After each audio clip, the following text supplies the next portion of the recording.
Messieurs, bonsoir et bienvenue sur Tempo Afrique TV, la télévision de la diaspora africaine. Y a-t-il réellement eu dialogue au Togo? Telle est la question à laquelle nous allons essayer de répondre au cours de cette émission Special Edition. À la présentation, Yves Kenao. Et aujourd'hui, encore une fois, nous avons le professeur Issifou Moussa depuis North Carolina, ici aux États-Unis. C'est un spécialiste de la politique africaine, c'est un spécialiste de la politique togolaise. Il est professeur conférencier à l'université de North Carolina. Alors, monsieur le professeur, monsieur Moussa, bonsoir.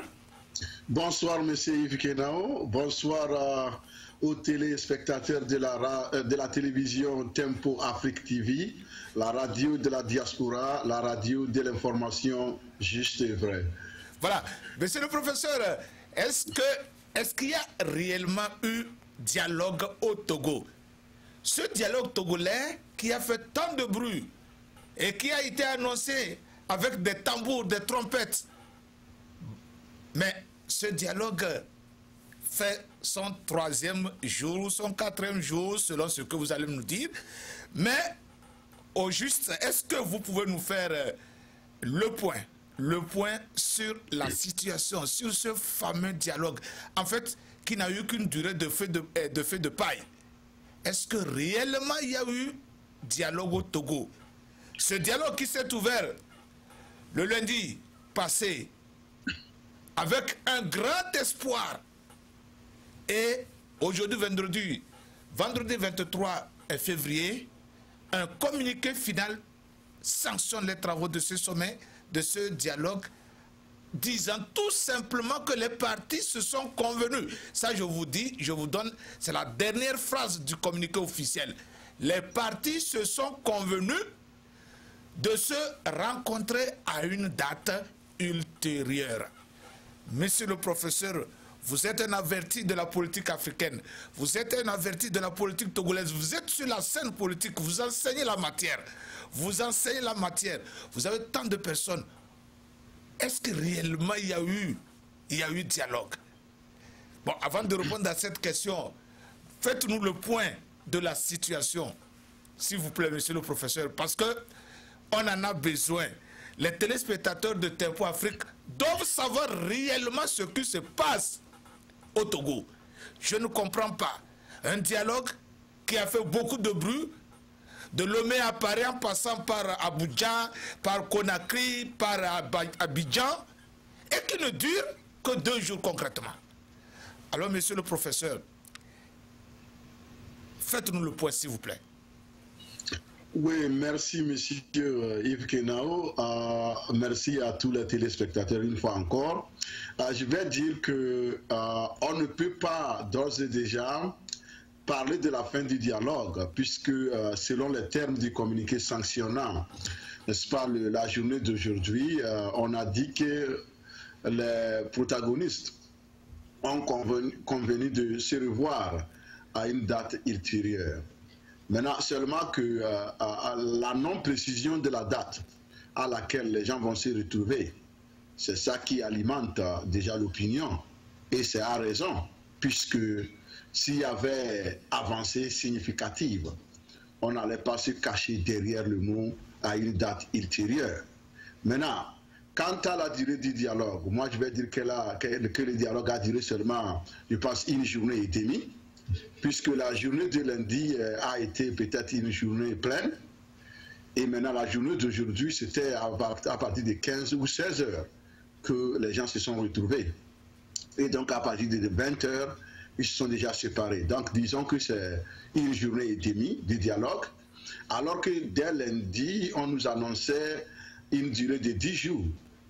C'est ce que nous a dit, du moins la veille, à la veille de l'ouverture du dialogue, quand le président ghanéen était là, on nous a parlé de 10 jours. Bon, voilà. Ce qui est sûr, c'est que bon nombre de Togolais savaient que la façon dont il y a eu hésitation, parce que vous n'êtes pas sans savoir que L'on a commencé par parler du dialogue au Togo depuis le mois de septembre. Du mois, même le mois d'août, puisque après le premier, disons, événement, le premier soulèvement, ou bien la première sortie, le 19 août 2017, dès que le régime a vu que les choses étaient sérieuses, déjà ils avaient pensé au dialogue. Donc c'est ainsi qu'en septembre, le chef de l'État appelait déjà au dialogue. Maintenant, entre-temps, il y a eu, disons, un désistement par rapport à cette volonté d'aller au dialogue de la part du régime, puisqu'il est utile de rappeler des faits ici qui nous font dire qu'il y a eu plus ou moins un désistement ou bien un manque de volonté, n'est-ce pas, d'exécuter cet appel-là au dialogue. C'est-à-dire que lorsque le chef de l'État togolais est allé en Guinée visiter le président Condé, donc ça c'était vers fin septembre, pour lui demander d'intervenir et d'amener l'opposition à accepter, n'est-ce pas, la main tendue pour aller à un dialogue, tout le monde s'attendait à ce que cela se fasse de façon rapide. Mais quelle n'a pas été notre surprise lorsque, pendant que l'opposition à la demande, n'est-ce pas, du président Condé, s'apprêtait à se rendre à Conakry dans le but de discuter de la faisabilité de ce dialogue-là, le régime en place a ordonné l'arrestation de l'imam de Sokodé le 16 octobre. Et suivi de l'arrestation d'un imam à Bafilo, je pense le 20 octobre. Donc vous voyez, donc c'est une manière de faire en sorte de dire que oui, j'appelle au dialogue, mais non au dialogue. Alors, l'opposition qui était déjà prête à se rendre à Conakry a dit non, du moment où on a nos gens sous les verrous, nous n'allons plus nous déplacer. C'est comme ça que le déplacement de Conakry avait échoué, puisque l'opposition a refusé. Donc l'avion affrété par le président Condé, qui était déjà sur le tarmac de l'aéroport de Lomé, a dû, n'est-ce pas, s'envoler sans, n'est-ce pas, les passagers qu'il était venu chercher.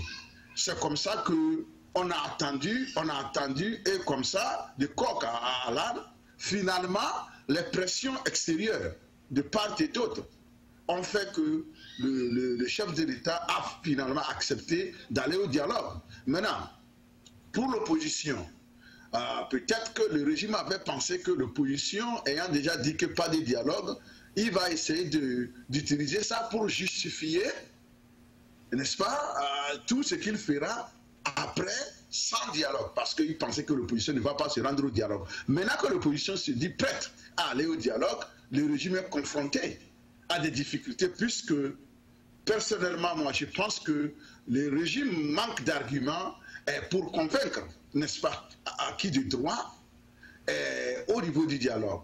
C'est pourquoi moi j'avais pensé, dès le mois de septembre, moi je l'ai dit sur une antenne de la diaspora, que moi je ne veux pas qu'on parle de dialogue, il faut plutôt parler des négociations.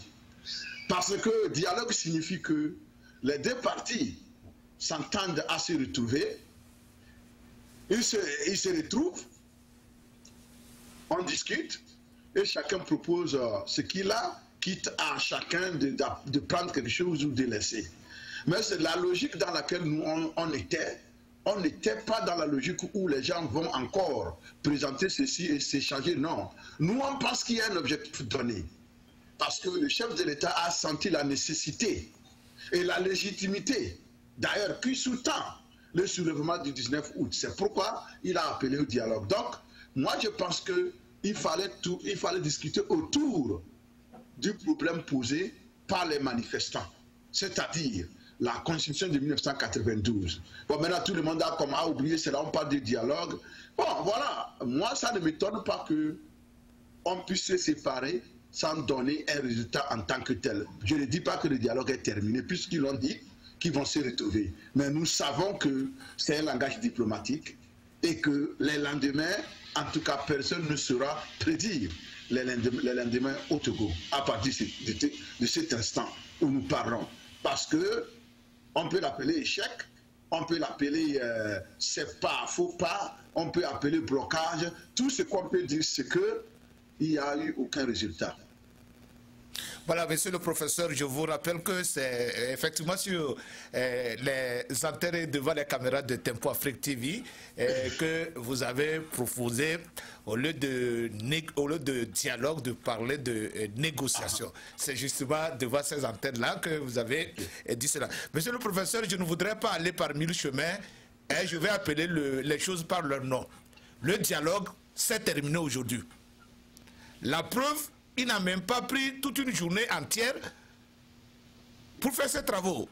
Les responsables des deux partis ne sont même pas réunis pour la journée d'aujourd'hui pour les travaux. Donc disons que le dialogue avait déjà pris fin et qu'on attendait le président ghanéen pour faire cette annonce diplomatique, qu'on se retrouve à une date ultérieure. Vous savez, quand on ouvre un dialogue, c'est pour le finir. On ne peut pas ouvrir un dialogue et avoir une autre date ultérieure dans le même dialogue. Ça, bon, depuis que moi je suis sur la scène politique, je n'ai pas vu ça. On dit, soit on a suspendu les travaux, hein, soit on dit qu'on a suspendu les travaux en attendant le dénouement, ou on dit tout simplement que ça a pris fin sur un échec. Ben ici, on ne nous donne pas une option, on dit tout simplement à une date ultérieure. Ce n'est pas maintenant, ce ne sont pas des négociations préliminaires. On est dans le vif du sujet.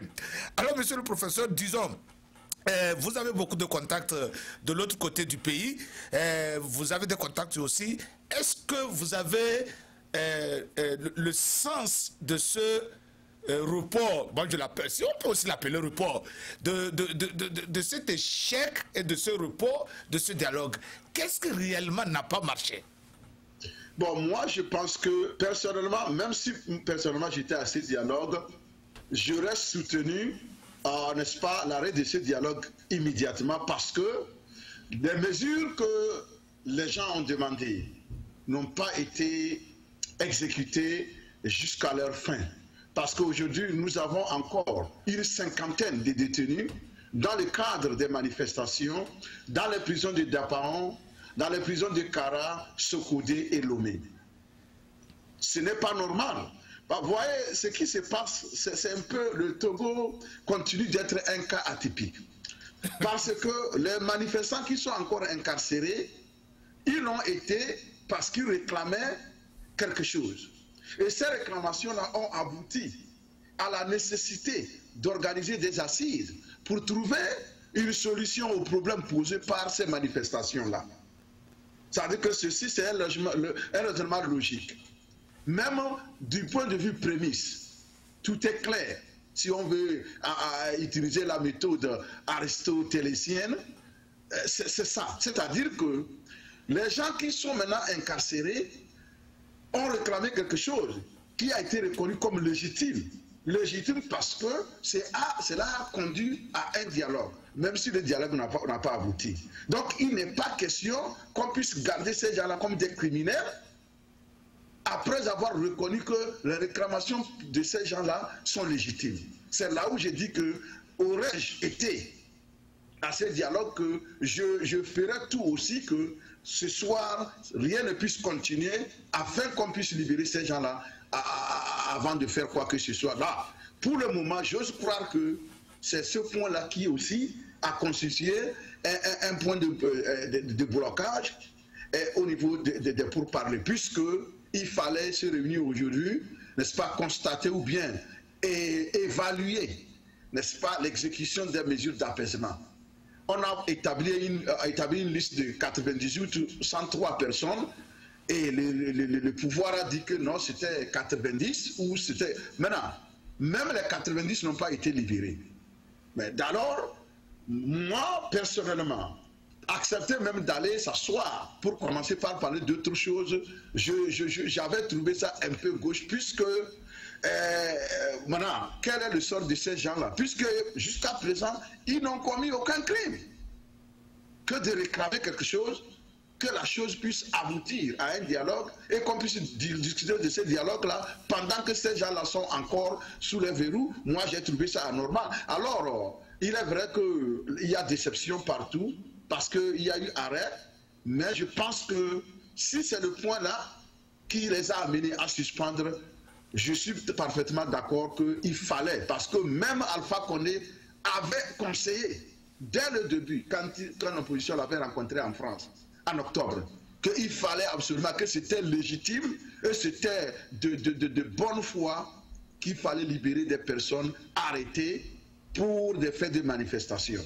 Cela ne devait pas être conduire à des négociations. Ça, c'était quelque chose qu'il fallait faire, puisque à partir du moment où l'on comprenne que les revendications sont légitimes, il faut alors libérer ceux-là qui étaient accusés d'être derrière ces revendications-là. C'est pourquoi désormais, moi, je ne vais plus parler de prisonniers, je parle d'otages.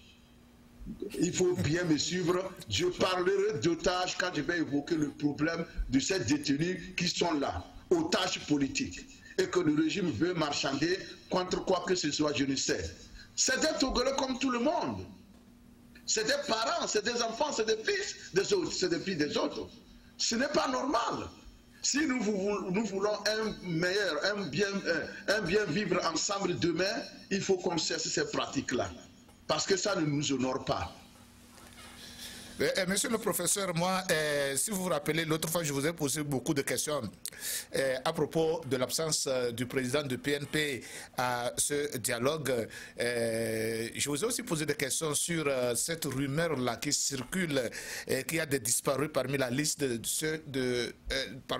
remise par le président ghanéen aux autorités togolaises.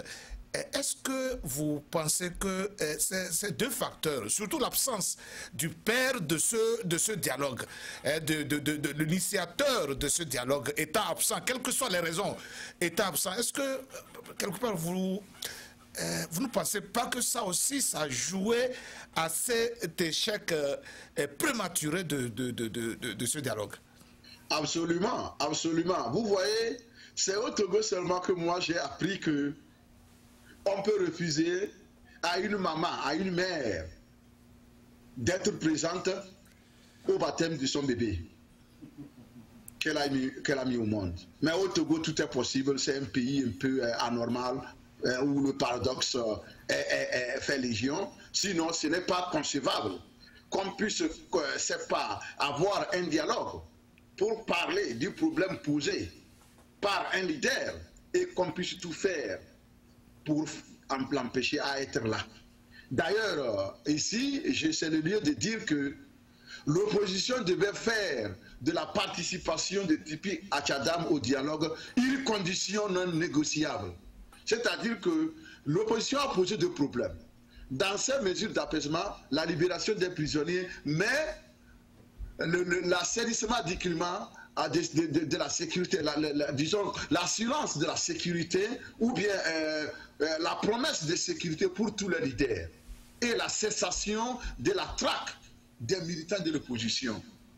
Cela n'a pas été fait. S'il y avait eu un climat de sécurité garanti, Tipi serait au dialogue. Mais le régime togolais lui a clairement dit que nous ne pouvons pas assurer votre sécurité. Depuis quand un régime le dit, c'est pourquoi je tiens à dire que à partir du moment où Faure Gnassingbé et son régime nous disent qu'ils ne peuvent pas assurer la sécurité d'un citoyen, ils sont disqualifiés pour continuer la gouvernance de ce pays. Je vais vous donner mes explications. Vous savez, dans les régimes politiques que nous avons étudiés, nous avons eu le régime politique proposé par Thomas Howe, le Britannique. Nous avons un régime proposé par John Locke, encore un autre Britannique. Ces deux-là ont proposé deux régimes différents. Le premier, Thomas Howe, parlait du fait qu'il fallait remettre dans son Léviathan. Il parlait du fait qu'il fallait, pour assurer la sécurité de tout le monde, pour que les gens ne s'entretuent pas, ne se mangent pas, il fallait concentrer les pouvoirs. Il faut que les gens fassent en sorte qu'ils puissent remettre, ou bien, disons, mettre leurs droits et liberté à la disposition d'un souverain qui pourra faire en sorte qu'aucun ne pourra maltraiter l'autre, puisque à l'état de nature, l'homme est un loup pour l'homme. Mais il a ajouté que même dans cet état où le dirigeant est le plus fort, les plus faibles qui sont gouvernés peuvent toujours, s'ils ne sont plus d'accord avec le dirigeant, malgré leur faiblesse, ils peuvent toujours réagir et renverser l'homme le plus fort. En faisant quoi? En venant ensemble. Donc les faibles, quand les faibles se mettent ensemble, ils deviennent forts et ils peuvent s'opposer à ces régimes-là. Nous avons le cas de ces régimes-là qui représentent les idées de Robe en Corée du Nord et partout. Et je ne souhaite pas que le Togo soit ce régime-là, mais je suis obligé de dire que le Togo, tel qu'il marche, la gouvernance que nous avons n'est pas loin de la gouvernance en Corée du Nord. Puisque le citoyen qui a, c'est pas, donné ses droits pour qu'on le protège, on dit on ne peut pas le protéger. Alors que c'est l'État qui détient toute la force. Maintenant, en venant à John Locke, qui déjà d'ores et déjà a dit que non, nous sommes nés égaux, libres, et nous avons le droit de posséder des propriétés. C'est ce qu'il a dit. C'est-à-dire que nul n'a le droit d'asservir un autre homme parce que nous tous nous sommes nés libres et égaux. C'est ce qui a été repris dans la Constitution américaine. All men are created equal, etc., etc., etc. C'est ça qui a été repris là-bas. Maintenant, il a dit que, entre-temps, pour protéger les hommes encore, ils peuvent donner un peu de leur liberté pour, en contrepartie, recevoir la protection du gouvernement. Nous l'avons fait au Togo et le gouvernement nous dit, oui, on vous a promis protection, mais nous ne pouvons pas assurer votre protection parce que vous nous gênez. Donc, à partir de ces deux arguments-là, j'ai dit que Faure doit partir parce qu'il a échoué et il vient, n'est-ce pas, de démissionner devant ses responsabilités en tant que président pour donner la protection à ses fils. Donc, Atchadam n'était pas au dialogue, c'est parce que le régime, malgré ses menaces, malgré tout ce que les gens ont pu faire, pour les convaincre de ne pas faire ça, ils ont dit clairement, nous ne pouvons pas assurer la sécurité de ce monsieur, point tiré, à ses risques et périls. S'il vous plaît, Dieu nous a donné la vie, Dieu qui nous a créés, c'est lui qui donne la vie, donne la mort, mais il nous a dit, il ne faut pas, comment l'appelle-t-on, marchander ou bien il ne faut pas brader la vie qu'il nous a donnée. Dieu veut qu'on protège la vie. C'est pourquoi nous allons dire qu'il ne faut pas risquer sa vie lorsqu'on sait qu'il y a un risque là-bas. Il ne faut pas le risquer lorsqu'on sait qu'il y a un risque. C'est pourquoi nous n'avons pas vu le leader du PNP et je sais que la majorité des Togolais en qui il a suscité un nouvel espoir sont déçus dès le début et ils seront encore déçus ce soir puisque rien ne semble aller. Mais moi, personnellement, je reste optimiste. Parce que rien ne fait, la lutte ne fait que commencer. Voilà, votre espoir, vraiment, est-ce qu'on peut dire que c'est l'espoir d'un téméraire ou bien vraiment vous avez cet espoir que ça va marcher? Je vais vous rappeler une chose, je pense que je l'ai déjà dit ici. Le 19 août, alors que nous étions en direction de New York à 2 h du matin, quand les premières images nous sont parvenues du Togo, où les gens déjà à 5 h ou 6 h étaient debout, c'est comme s'ils étaient en joie, ils disaient qu'ils attendaient le jour pour marcher. Moi j'ai dit à la délégation que je disais que, mes chers camarades, quel que soit le résultat de la marche du 19 là, le Togo ne sera plus jamais comme avant. Fin de citation. Bon, maintenant, qu'il y ait dialogue ou pas, je pense que le Togo ne sera plus jamais comme avant. Du point de vue gouvernance, du point de vue comportement, tout a changé. Alors, c'est ce qui ça a changé dans le sens du bon ou dans le sens dans le sens du bon, parce que maintenant, nous avons ce que j'ai appelé entre-temps une prise de conscience collective. Cette prise de conscience collective a permis aux Togolais de savoir que désormais, mon destin est entre mes mains. que désormais je ne peux pas attendre quelqu'un qui doit venir de l'extérieur pour me libérer, que désormais je dois être acteur du changement que je souhaite avoir. C'est ce qui me donne l'espoir, c'est ce qui me donne mon optimisme. Je pense que à partir de cet instant, vous allez voir, en tout cas au niveau de la diaspora, d'ailleurs je profite de l'occasion pour dire à mes amis de la diaspora américaine, canadienne, européenne que les marches dans la diaspora doivent reprendre immédiatement. D'ailleurs, en prélude à ces débuts-là, ces reprises-là, à Chicago, nous avons une marche là-bas le 1er mars. J'invite tous les compatriotes qui veulent le changement à se rendre à Chicago parce que les gens veillent. Et nous allons reprendre les marches à partir de Chicago et elles vont s'étendre dans toute l'Amérique du Nord. Et je pense que nos amis de l'Europe m'écoutent et m'entendent, ils vont faire la même chose. Quant aux Togolais, je sais qu'ils sont déjà prêts. Et si les sentiments durent trop, je demande au peuple togolais de braver la suspension là et de reprendre les marches sans même donner un avis préalable. Voilà, je devrais en venir là parce que j'allais vous demander simplement, est-ce que la suspension des marches des manifestations était par rapport à ce dialogue? Maintenant que ce dialogue-là s'est volé en éclats, hein, est-ce que les manifestations vont reprendre? Bien sûr, je souhaite même que les manifestations reprennent dès demain. Demain, c'est samedi, ça tombe bien. Je veux que les Togolais montrent au monde entier que ce que nous cherchons, si on ne trouve pas ça, nous n'allons pas nous arrêter. Donc, il faut que les marches reprennent absolument. Il ne faut même pas que les gens essaient d'attendre ou bien d'écouter des mots d'ordre de l'opposition. Ça, c'est fini. Il faut lancer les marches. Le peuple doit se libérer, car on dit, l'esclave qui n'est pas capable d'assumer sa révolte, n'est-ce pas, ne mérite pas que l'on s'apitoie sur son malheur, sur son sort. Voilà. Est-ce que devant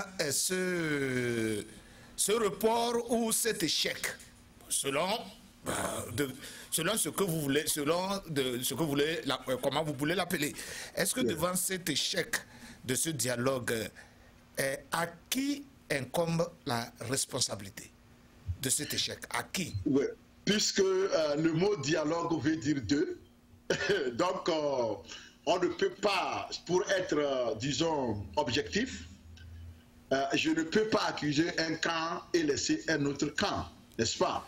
Oui. C'est que tellement les avis sont tranchés, que les positions sont tellement tranchées que je ne peux pas dire que tel ou tel est responsable de l'échec du dialogue. Mais ce que moi je dis, est-ce que les revendications posées par l'opposition togolaise sont légitimes ou pas? C'est-à-dire que, est-ce qu'il est normal qu'on puisse fermer les yeux pour que, après que le père soit mort au pouvoir, qu'on puisse accepter que le fils aussi meure au pouvoir, alors que nous ne sommes pas dans une monarchie? Soit Faure Gnassingbé se lève un jour, il regroupe les chefs traditionnels, il dit désormais le Togo c'est une monarchie, et là on sait que ça sera une succession de Faure et de ses fils ad infinitum. Mais à partir du moment où nous avons accepté que nous sommes dans une république, nous avons tout pour ressembler à une république, je pense qu'il est, n'est-ce pas, impérieux que les autres, les tenants du régime, puissent comprendre que le Togo n'est pas un titre foncier personnel de Gnassingbé. Ce n'est pas une propriété privée de Gnassingbé. Alors il va falloir envisager aussi un jour que certaines familles aussi puissent accéder à diriger ce pays-là. C'est comme ça. C'est tout ce que les demandes de l'opposition disent. Qu'on puisse avoir alternance, que n'importe qui, même les gens du régime actuel, puissent aussi être là, candidats. Moi, monsieur Yves, moi je vous dis que si vous voyez ou bien vous étudiez les choses, il y a beaucoup du cadre du RPT qui ont envie d'être président. Bien sûr. Mais la famille Gnassingbé est devenue un obstacle à toutes ces aspirations-là. Et moi, ça me fait mal.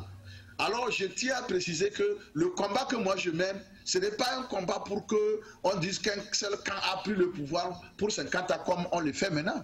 C'est un combat où tout sera libre afin que n'importe quel fils, qu'il soit des Pia, des Tchare, des Yade, des Tchaoudjo, des Tchichao, des Paria, des Sokodé, et que sais-je encore, des Djankassi, qui puissent être aussi candidats et proposer un projet de société et gagner les élections et diriger le pays, apporter sa contribution.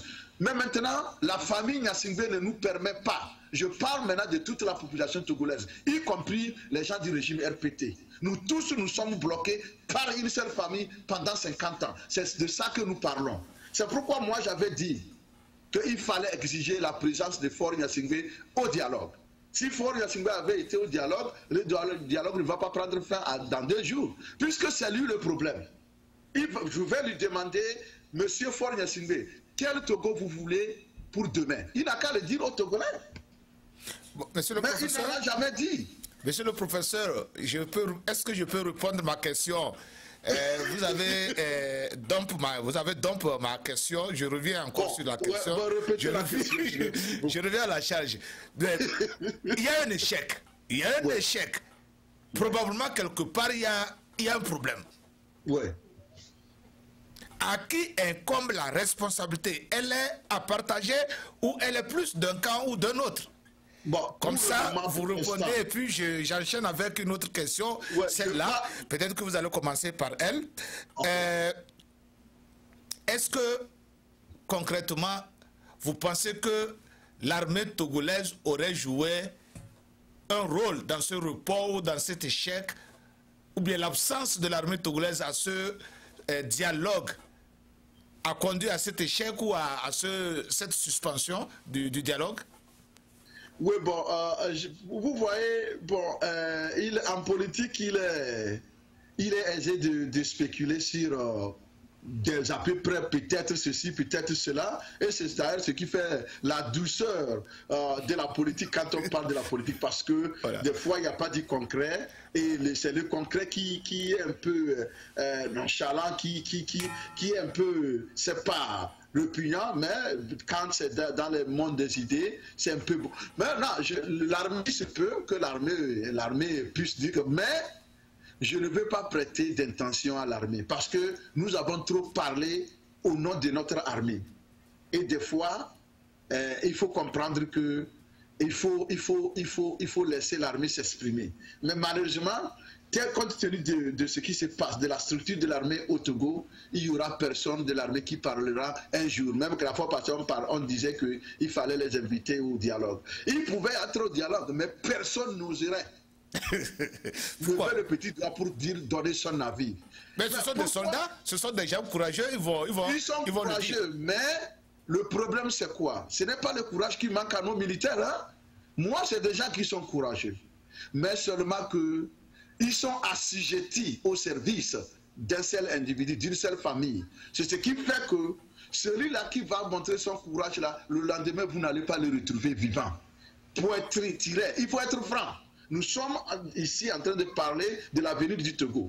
C'est pourquoi il faut faire tout pour dire ce que nous savons. Celui-là qui va se montrer courageux pour dire quelque chose, demain il ne sera pas là, présent. Il va disparaître et rien ne va se passer.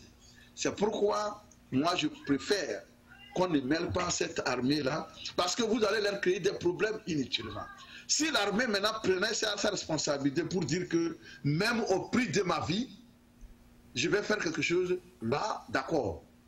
Et je sais que l'armée togolaise, il y a des militaires au Togo qui sont capables de ça. Ils sont capables de dire un jour que trop c'est trop, je ne vais plus bastonner mon frère parce que j'ai fréquenté avec lui. Je ne vais plus tirer sur mon cousin parce qu'il épouse ma soeur. C'est comme ça. Et ce jour arrivera au Togo. Et quand ce jour va arriver, toutes les portes de sortie honorables que le peuple a proposées à Faure Gnassingbé seront fermées. Et là, ça sera de la débandade. Je vais vous raconter une histoire. Au Burkina Faso, lorsque Blaise Compaoré a commencé cette histoire de révision de constitution, les gens lui ont dit ne fais pas ça, il te reste 6 mois ou bien un an, fini ton mandat après 27 ans, ça va et part. Il dit non, non, non, non, non, vous m'avez bien regardé, je vais faire ça. Maintenant, quand le peuple s'est soulevé, quand c'était trop tard, Blaise a prié, il a demandé qu'on lui laisse le temps de finir son mandat. Il va signer, il va partir. On a dit c'est trop tard. C'est comme ça qu'il est parti sur la pointe des pieds. Bon, peut-être Faure Gnassingbé va nous dire que le Burkina n'est pas le Togo comme le disent les ministres, mais c'est Dieu qui a créé tout le monde, à moins qu'il ne soit pas des croyants. Parce que ceux qui croient en Dieu savent parce que tout peut arriver à tout moment. Même nous qui parlons aujourd'hui, peut-être que demain, on ne sera plus. Ça, nous sommes confiants, nous savons ça, on s'attend à ça. Mais je ne pense pas que du côté du régime, les gens pensent même à ça. Et pour moi, ça me fait mal parce que tout être humain doit s'attendre à toute possibilité. Parce que ces militaires-là, qui aujourd'hui, sur qui Faure compte, c'est les fils des autres. C'est-à-dire que à partir du moment où ce n'est pas Faure qui assure sa propre sécurité, bon, il n'a qu'à dormir. Moi, je ne lui souhaite aucun mal d'ailleurs. Je ne souhaite même pas que quelqu'un aille tirer sur lui. Non. Le Togo, de demain que moi je souhaite avoir, c'est que tous ces gens-là, nous tous, on puisse être présents, vivants, pour voir le nouveau Togo. Moi, c'est mon souhait, le plus ardent. Je ne veux pas que quelqu'un aille tirer sur quelqu'un. Non, non, non. Monsieur le professeur, est-ce que vous pensez que le gouvernement... Oui. Ouais, donc, à votre question, je vais dire gouvernement... Je vais répondre à la question maintenant, vous m'excusez. À votre question, je vais dire que si échec il y a, je pense que cela va venir de la mauvaise foi manifeste du régime. À partir du moment où la plus simple des satisfactions n'a pas été obtenue, c'est-à-dire libérer les prisonniers, libérer les otages qui ont été kidnappés lors des marches. Et parmi ces otages-là, il y a des gens qui n'ont même pas été aux marches. On les a kidnappés après, 2 mois après des marches, pour maintenant chercher à fabriquer des preuves contre eux. Tout ça là, ce n'est pas normal. À Dapaon là-bas, les prisonniers, des gens qui sont malades, on les amène à l'hôpital, on les enchaîne, pieds, mains, liés, tout. On dirait qu'ils n'ont tué personne. Ils sont là attachés, ils sont au lit, ils ne peuvent pas bouger. Moi, personnellement, en tant que Togolais, ça me fait mal. On n'a pas besoin de faire ça. Puisque c'est entre nous. Nous sommes toujours... Nous, on restera des frères. Qu'on le veuille ou pas, c'est comme ça. C'est comme ça, c'est un destin commun que nous avons. Maintenant, est-ce que c'est bon de traiter un autre comme ça parce que vous avez des opinions différentes en politique?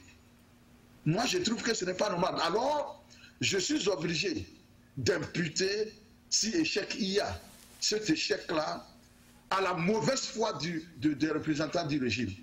Parce que c'est eux qui ont refusé la relaxe des gens, alors que nous demandons à l'opposition de ne pas continuer les discussions tant que des fils et filles sont encore sous les verrous pour des faits qui ne sont même pas clairs.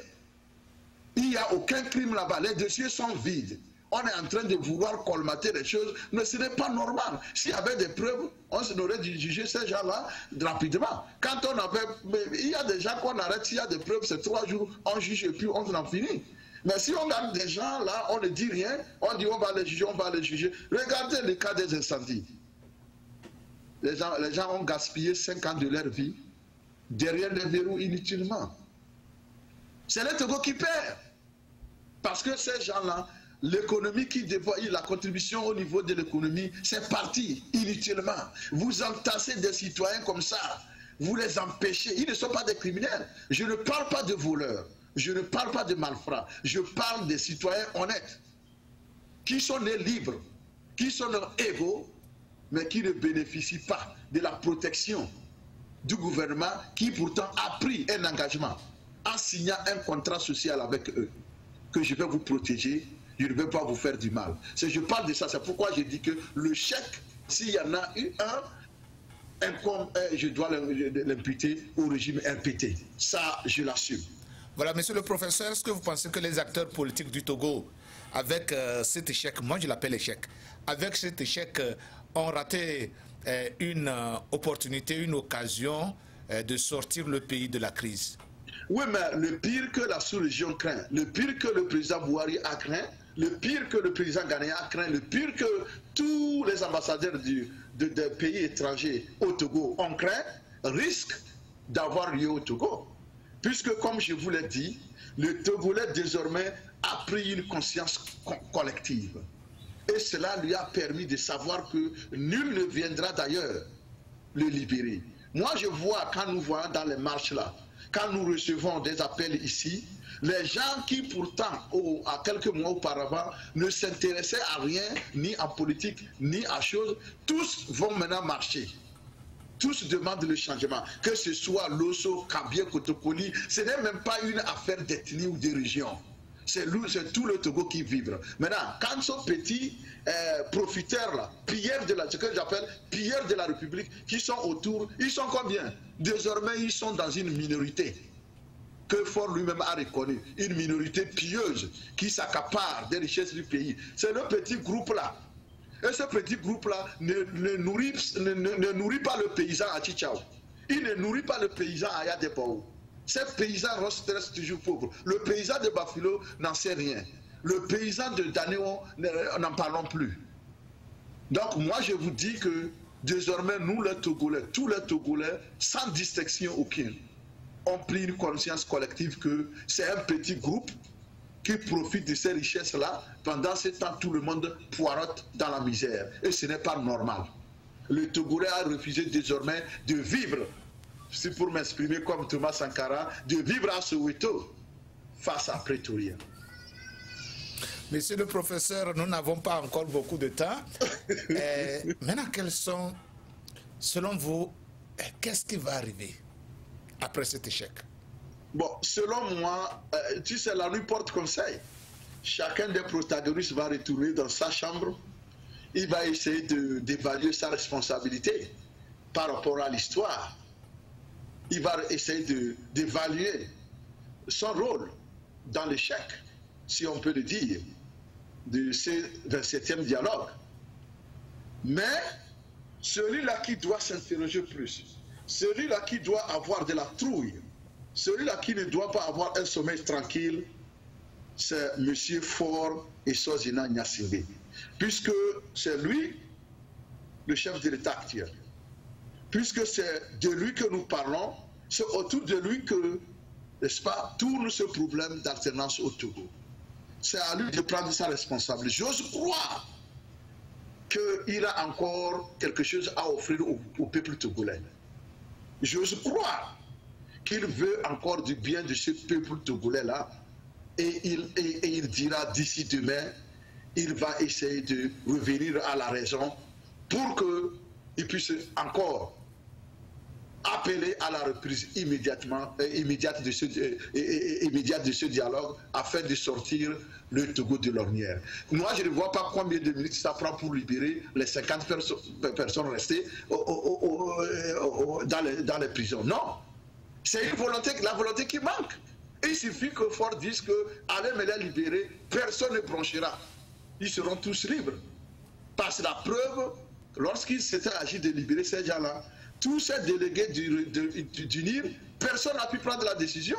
Ils sont sortis, chacun appelait, c'est Faure qu'on appelait pour demander son avis. On ne peut pas vivre dans un pays comme ça, où les gens là qui se représentent. C'est pourquoi j'ai demandé encore, une fois encore, même s'il fallait reprendre ce dialogue-là, la présence de M. Faure sera indispensable. Sa présence réglera tout le problème du Togo. Et l'histoire lui donnera, lui reconnaîtra. Mais s'il reste campé sur sa position, il pense que c'est les autres qu'on voit. Personne ne voit que ce, puisque nous savons que les Bawara, tout ça, là, aucun n'a le pouvoir de dire quoi que ce soit. Alors, Faure Gnassingbé, moi je m'adresse à vous en tant que Togolais. Vous êtes Togolais, je vous ai déjà dit cela ici. Je ne veux pas du mal à qui que ce soit. Je voudrais que vous puissiez, n'est-ce pas, favoriser qu'au Togo naisse un nouveau Togo où les fils vont se réconcilier entre eux-mêmes. Le Togo auquel vous allez appartenir vous-même, dans lequel vous allez vivre, dans lequel vous allez jouir de tous les droits dont vous avez besoin. Parce que vous savez, moi en tout cas mon maxime c'est que je préfère subir l'injustice que de la commettre. C'est pourquoi je ne veux que rien du tout arrive à tous ceux-là qui sont tenants du régime, malgré ce qu'ils ont fait. Nous savons qu'ils ont fait beaucoup, ils le savent. D'ailleurs, c'est la raison pour laquelle certains parmi eux ne veulent pas le changement, parce que pour eux, Mais le changement signifie, nous avons dit que personne ne poursuivra personne au Togo. Nous voulons un Togo réconcilié. C'est pourquoi nous voulons qu'on ne puisse plus perdre de vies humaines avant de nous réconcilier avec nous. Ce qu'on a vu là, c'est déjà trop.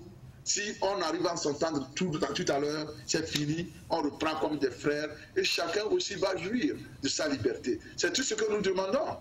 Sinon, moi je ne sais pas, l'avenir du Togo ne sera plus tranquille. Comme on le dit chez nous, lorsqu'un enfant dit que ma maman ne va pas dormir cette nuit, il faut que l'enfant aussi se prépare à veiller pendant toute la nuit. C'est là où nous sommes maintenant entre le régime et l'opposition. Alors, il préfère subir l'injustice que de la faire, a dit monsieur le professeur. Monsieur le professeur, votre dernier mot, et pour qu'on se sépare. Votre dernier mot, s'il vous plaît. Je vais d'abord remercier la télévision Tempo TV, Tempo Afrique TV, et dire que cette télévision est devenue une télévision internationale. Merci beaucoup. Ce que nous faisons ici est suivi partout. Après les débats, souvent, nous recevons des high five de partout. Les gens aiment le programme. Et je pense que nous sommes fiers de venir ici sur ce plateau d'une télévision initiée par les frères africains pour, n'est-ce pas, permettre aux frères africains de venir à se prononcer par rapport à la politique africaine. Mais d'abord, j'ai un message à l'endroit du peuple togolais tout entier, de tous bords, du nord au sud, de l'est à l'ouest. Militaires, travailleurs, cultivateurs, paysans, Évé, Kabié, Kotokoli, Losso et que sais-je encore. Nous avons un patrimoine commun. Et ce patrimoine, nous devons le préserver à tout prix. Nous devons faire en sorte que nous puissions nous interroger par rapport à notre responsabilité. Si jamais quelque chose arrivait au Togo comme malheur, il faut qu'on puisse, n'est-ce pas, être courageux de dire que oui, je suis responsable parce que je n'ai pas pu faire ceci, je n'ai pas pu faire cela. Maintenant, à l'endroit de la diaspora togolaise, la diaspora combattante, je sais que le 19 août, à New York, personnellement, j'ai pris l'engagement sur moi, devant les caméras, de dire au peuple togolais que nous avons entamé cette lutte-là avec optimisme. Et nous la terminerons avec optimisme et joie. Et nous avons promis d'être du côté de ce peuple-là jusqu'à la fin de la lutte. C'est pourquoi les marches que nous avions initiées, les démarches que nous avons initiées, tout ce que nous faisons pour alerter l'opinion internationale doit continuer. Et à partir de ce moment-là, nous sommes prêts partout où on doit être pour que le Togo gagne, nous y serons. Et nous sommes prêts et nous n'allons jamais trahir cette promesse-là que nous avons faite à notre peuple.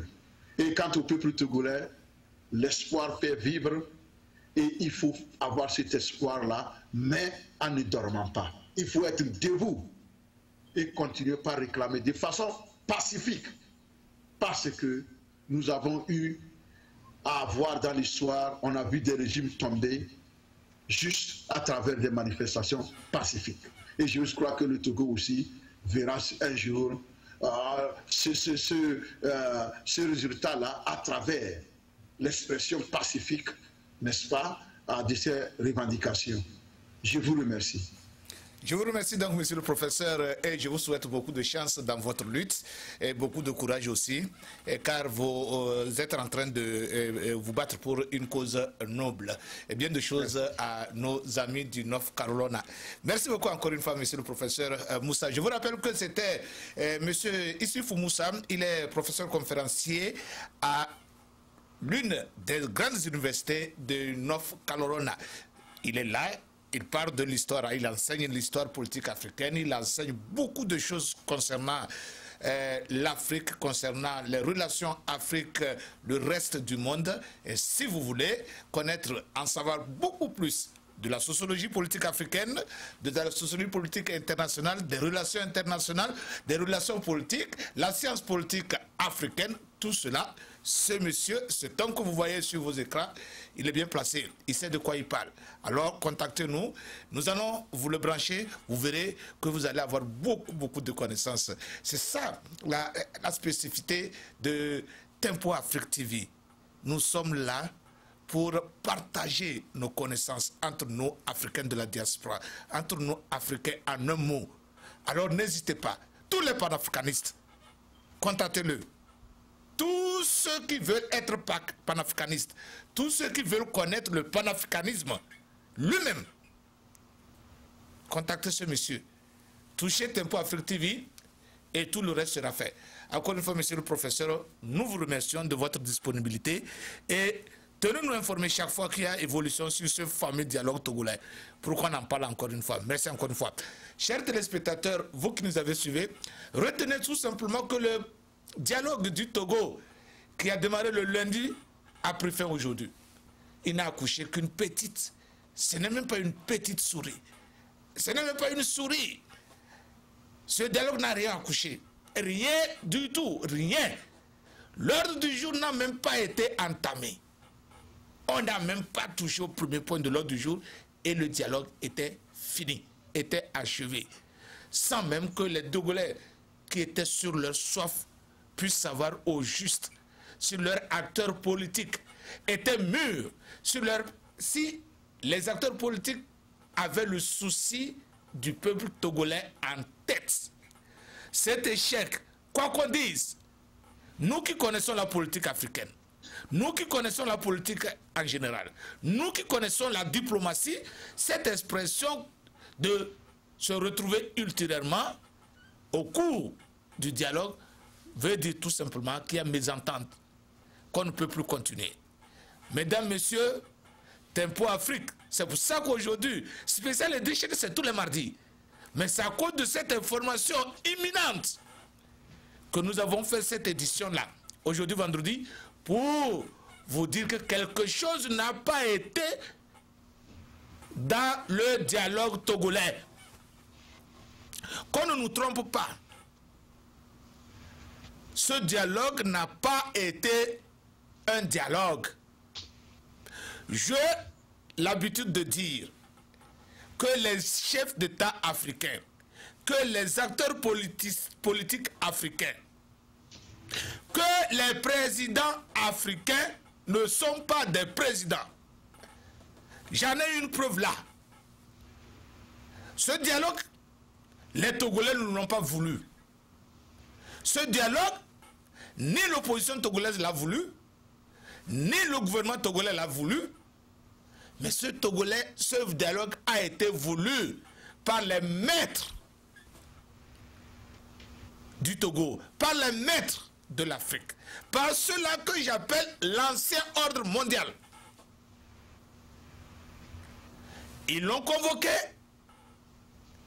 sans que les Togolais, les acteurs politiques togolais le veuillent. Et on a demandé aux acteurs togolais, allez vous réunir. Et les acteurs togolais, comme ils ne sont pas indépendants, ils sont allés. Et la preuve, échec. Vous savez,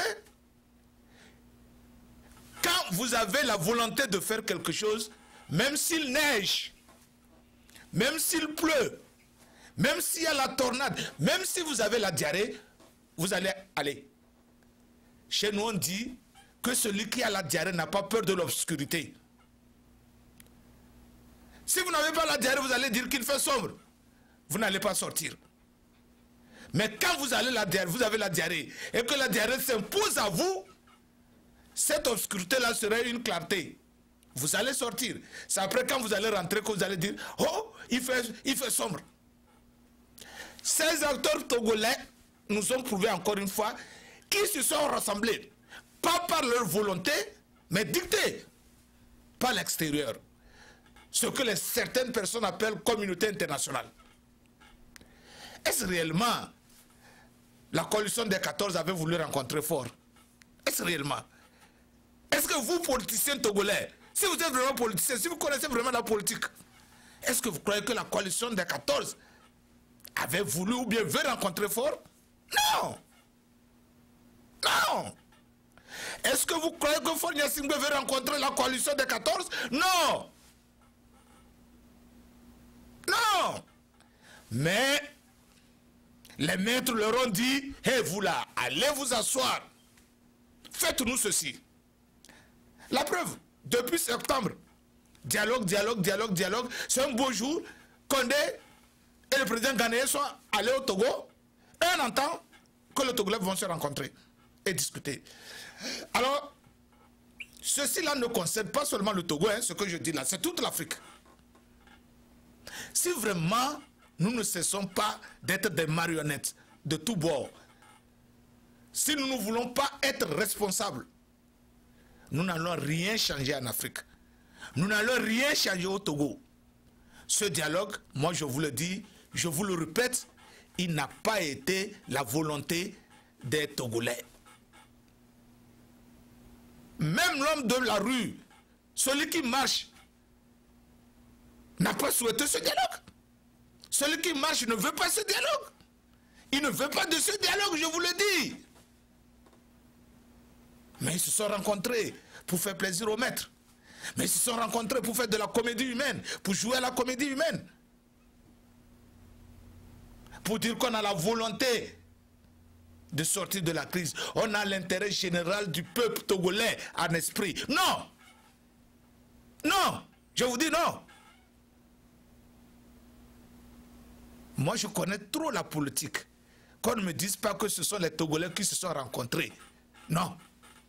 Pas la volonté des Togolais. Et c'est ce qui fait l'échec d'un jour et demi. C'est ça l'échec. Si les gens avaient voulu se rencontrer, si les gens avaient voulu se parler, si les Togolais avaient réellement voulu se parler, ils allaient se parler. Sans l'intervention du président ghanéen, sans l'intervention du président guinéen, ils allaient se parler. Mais ils ne le veulent pas. On les oblige à se parler. On les oblige à se parler. Et enfin, ça s'est éclaté.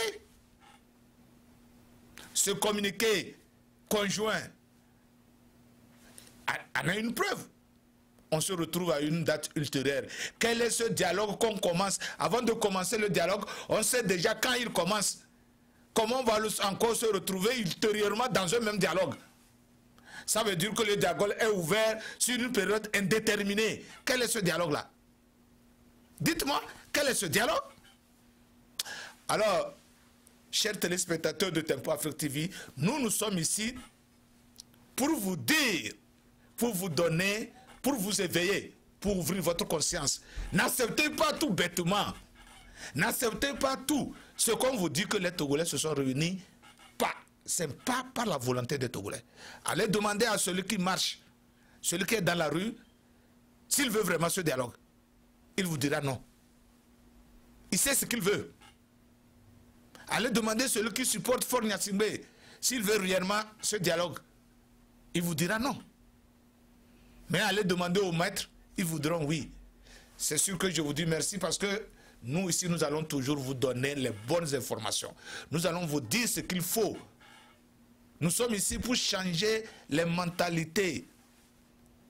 Nous sommes ici pour permettre aux gens de voir au-delà, d'écouter, d'entendre au-delà, d'écouter, d'entendre au-delà des phrases, de lire les phrases et de les lire au-delà.